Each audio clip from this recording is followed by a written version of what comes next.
called me into our jolly Merry Christmas party. The grade 6 humility, jolly, and Merry Christmas party to be exact.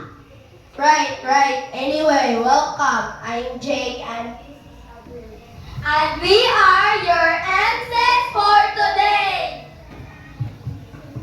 let's start first with a prayer to be led by Maris Jim Pangan. In the name of the Father, the Son, and the Holy Spirit, Amen. Dear Heavenly Father, thank you for bringing us together to celebrate this joyful season of Christmas. We are grateful for the love, peace, and happiness that this special time brings. Thank you for the blessings and friendship, our teacher, classmates, and families who guide and support us every day. As we enjoy this party, may we always remember the true meaning of Christmas, the birth of your Son, Jesus Christ. Help us to share kindness, love, and generosity with one another just as you have shown to us.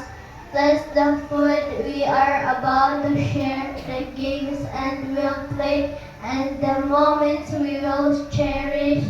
May this celebration bring us closer to you and to one another. We ask all of this Jesus' name, in the name of the Father, the Son, and the Holy Spirit. Amen. Without Jesus and God, there will be no Christmas. So, Jake, what is left? Tristan Pigoman is the next with his opening remarks. Let's hear it for Tristan. A round of applause, please.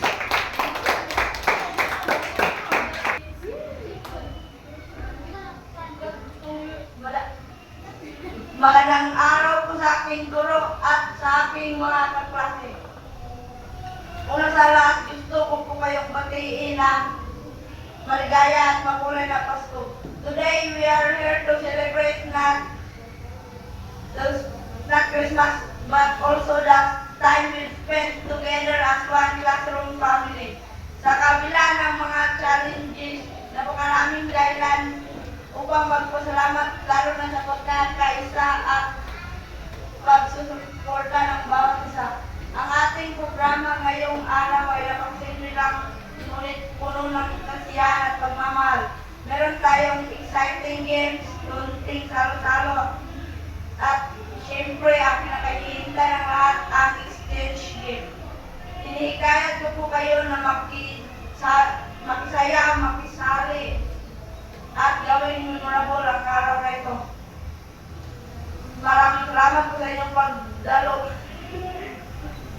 Sana ay maging masaya ang bawat isa sa espesyal na pagdiriwang na ito. Muli, Merry Christmas and let's celebrate this together.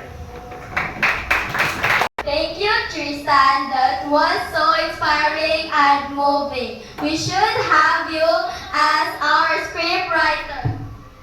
It's time now for our presentation number. We should have a performance from Group 1 up to Group 5. Ladies and gentlemen, let us witness the dance presentation from each group.